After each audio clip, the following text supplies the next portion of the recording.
Et c'est la chronique de Christophe Combarieux. Bonjour Christophe. Bonjour Philippe. Chronique culture bien sûr et au programme cette semaine, of course, cela va de soi, de la musique classique, un quatuor à cordes, une diva improbable, ça on verra ça dans quelques instants. Et pour commencer, une voix qui monte, comme l'on dit. Qui monte, et elle est tellement montée qu'elle ne peut plus aller plus haut, parce que, une fois de plus, je vais vous parler de la voix de contre-ténor. Le contre-ténor, vous savez que c'est la voix la plus aiguë chez un homme. Et non, je ne vais pas vous parler de la star absolue des contre-ténors qui est Philippe Jarouski, mais plutôt de quelqu'un qui commence à émerger sur la scène internationale, d'autant plus qu'il ne se prédestinait pas du tout à être chanteur d'opéra, il se destinait au théâtre. C'est en 2005, quand il avait 26 ans, qu'il est rentré dans l'Académie du Jardin des Voix de William Christie. Depuis, il fait une belle carrière. Il s'appelle Xavier Sabata. Il est catalan et il s'est fait une spécialité des opéras baroques, notamment de Handel. Alors justement, physiquement, il tranche un petit peu avec tous ces contre-ténors, bon chic, bon genre, au visage d'ange, etc. Lui, c'est au contraire, c'est le garçon boucher. Hein, il le revendique. Son disque s'appelle Les Bad Boys de Handel. Les Bad Boys chez Handel, c'est tous les traîtres, les faux frères, les conjurés.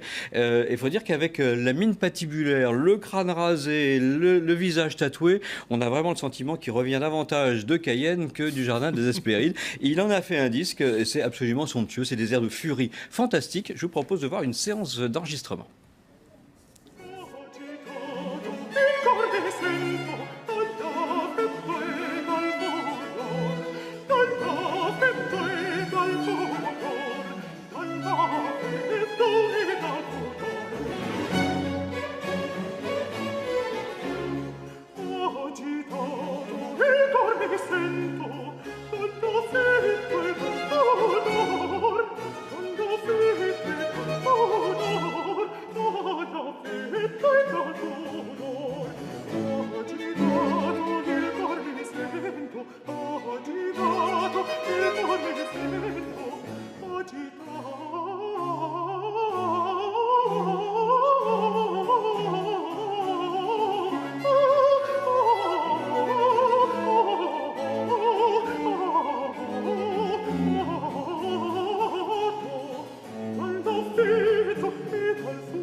Voilà les Bad Boys de Handel, c'est le premier disque récital de Xavier Sabata. En tout cas, il soigne son look. Il soigne son look, je pense. Puisse dire.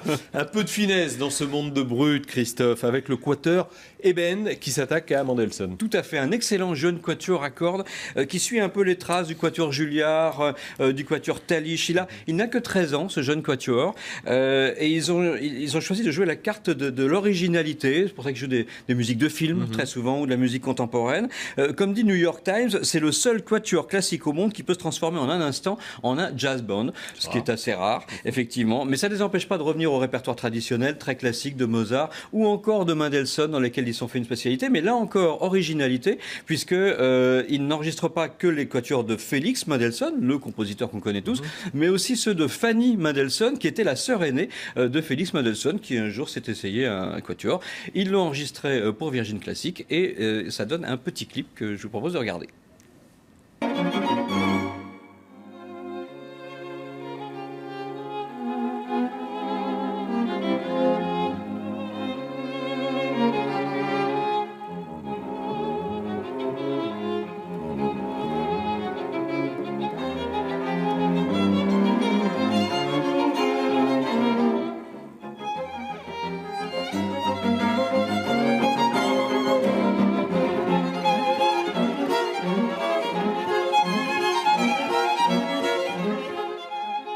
Voilà, les quatuors de Félix et de Fanny Mendelssohn, le quatuor Eben, ça vient de sortir chez Virgin Classic. On termine, alors là c'est pas quelque chose d'assez étonnant, un éclat de rire, une pièce de théâtre qui mêle humour et musique classique. Mais il y a toute une histoire à raconter. Il y a toute une histoire, alors je vais essayer de la faire courte, parce qu'en plus, dans la musique classique, on n'a pas l'habitude de rire beaucoup.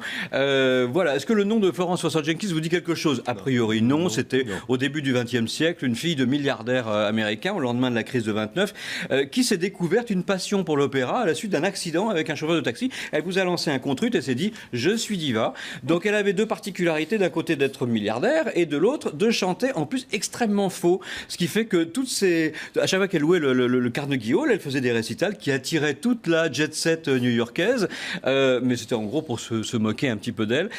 En plus, toute la concurrence de Florence Foster Jenkins se riait et elle trouvait que tout le monde était jaloux de sa voix. Ça a donné, ce personnage un peu excentrique a donné l'occasion d'une pièce de théâtre qui est mise en scène par Agnès Bourri et avec Agnès Bove et Grégory Baquet. Ça s'appelle Coloratour, Miss Jenkins et son pianiste. C'est tous les soirs au théâtre du Ranelagh. Je vous propose d'en voir un extrait. Aucune voix ne ressemble à une autre. Un artiste, un vrai, trouve la sienne. Tu m'as fait grimper au plafond, toi de la haute, moi des bas-fonds. Drôle de rythme, c'est fini. Je suis une vraie coloratour. Je ne me flatte pas en disant cela, mon don particulier, c'est la pureté de mon timbre. Voilà, tous les soirs, 21h Coloratour, c'est au théâtre du Ranelagh. Bon, c'est une belle histoire. Merci beaucoup, Christophe. On parle de quoi la semaine prochaine? On va parler de théâtre. Théâtre, très bien. Le rendez-vous est pris. Merci, Merci Christophe. Philippe. Tout de suite sur LCI, un nouveau journal.